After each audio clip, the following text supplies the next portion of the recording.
तैयार नहीं सर। और आपके तो वैसे भी मोटिवेट करने वाले बिल्कुल बातें होती हैं। ये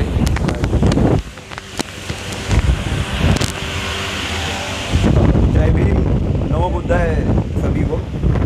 मेरा नाम अजिंक्य सोनवणे है। मैं JNU बिरसा अम्बेडकर फुले स्टूडेंट एसोसिएशन का प्रेसिडेंट हूँ। ये अपने जो विद्यार्थी है, बाबा साहब के फॉलोअर्स, अपने marginalise SC ST OBC communities के विद्यार्थी का हमारा संगठन है। और इस प्लेटफॉर्म के माध्यम से हम पूरा सपोर्ट देते हैं रितु जी को। मैं भी खुद रितु जी जैसा ही एक रिसर्चर हूँ और उनकी यातना में समझ सकता हूँ कि अपने बच्चों को, आपके बच्चों को यहाँ तक आना, DU जैसे कॉलेज में आना, PhD करना, उसके बाद एक शिक्षक के तौर पे सिखाना, ये सब आप लोगों का स्ट्रगल है।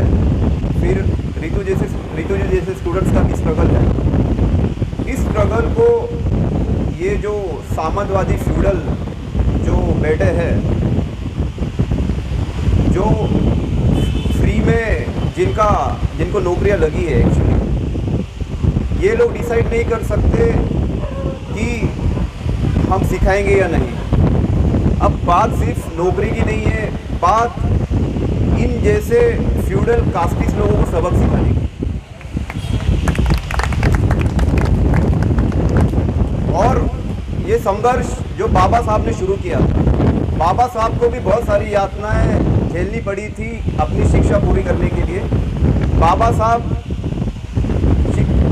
तो संघर्ष कर पाए, माननीय काशीराम जी ने वो संघर्ष आगे बढ़ाया, तब जाके रितु जी अपनी पढ़ाई पूरी कर पाई और बाबा साहब की राहों पर, मान्यवर की राहों पर ये चल पड़ी थी।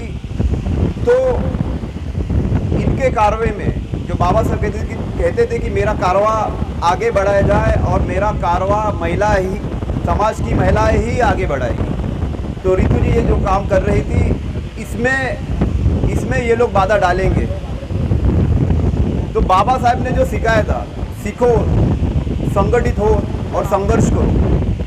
ये संघर्ष ही है, कितना भी वक्त लगे, कितनी भी मुसीबतें आए, रितु जी ने जो एक लीडरशिप दिखाई है, ये हमारी एकेडमिक लीडर है, ये हमारी शिक्षा की देता है। इनके साथ में मैं बापसा JNU से मेरे सब साथी, हम इस सपोर्ट के लिए खड़े हैं। और जब तक इनको न्याय ना मिले, ऐसा नहीं कि हमें नौकरी मिले या कोई सिर्फ सस्पेंशन वाला, इन पे कोई दिखावे वाली कार्रवाई, जब तक इस जातीयवादी व्यक्ति को जेल ना हो, तब तक ये संघर्ष जारी रहेगा।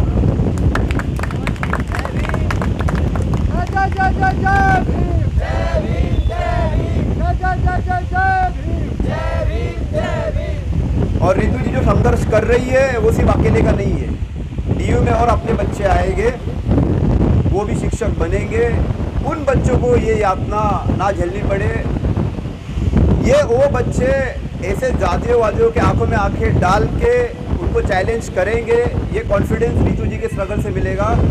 और रितु जी के इस स्ट्रगल में इनके इस लड़ाई में हम अभी हैं और अंत तक रहेंगे। जय भीम।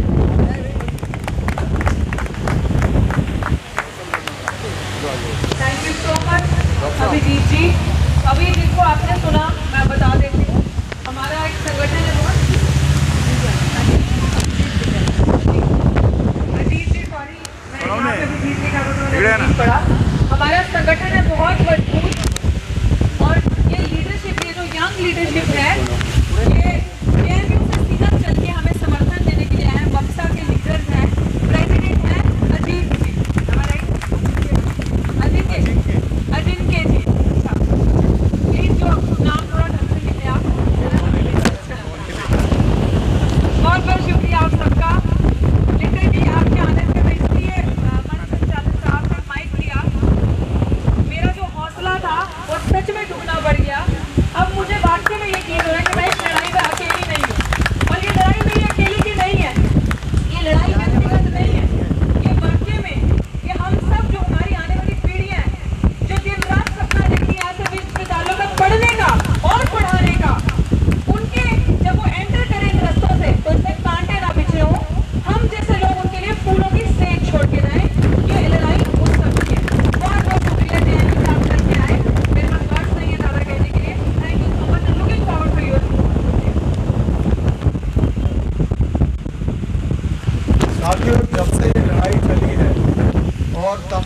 जितने भी अपने बहुजन साथी आ रहे हैं और जो सोशल मीडिया साथी आ रहे हैं, ये मैसेज लगातार पूरे देश भर में नहीं, पूरी दुनिया में ही जा रहा है। यहाँ पे भी बहुजन मूवमेंट से लोग जुड़े हुए हैं।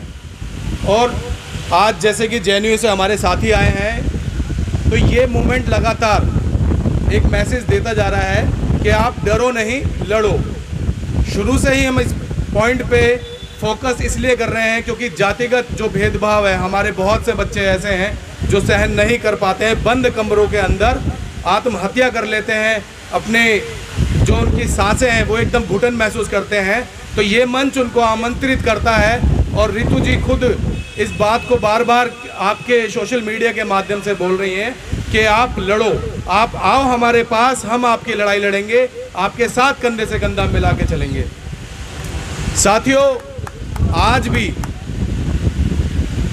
मटकी जो है पत्थर से तोड़ी जा रही है और किसी समय में आपको पता होगा हमारा इतिहास कि हमारे गले में मटकी टांग दी गई थी, लेकिन बाबा साहब एक ऐसे विद्वान आए जिन्होंने वो कलम से मटकी एक साथ हमारी सारी मटकी तोड़ दी थी। तो जोरदार तालियां ऐसे बाबा साहब के लिए। मैं नाहरपुर के जो प्रोफेसर साहब हैं टेकचंद जी, उनका जोरदार तालियों से स्वागत कीजिए। बहुत ही मोटिवेट करते हैं अपनी बातों से और एकदम ऐसा क्लियर मार्गदर्शन करते हैं जिसपे हम जाके कुछ ना कुछ पाएंगे। बिल्कुल क्लियरिटी के साथ अपनी बात रखते हैं।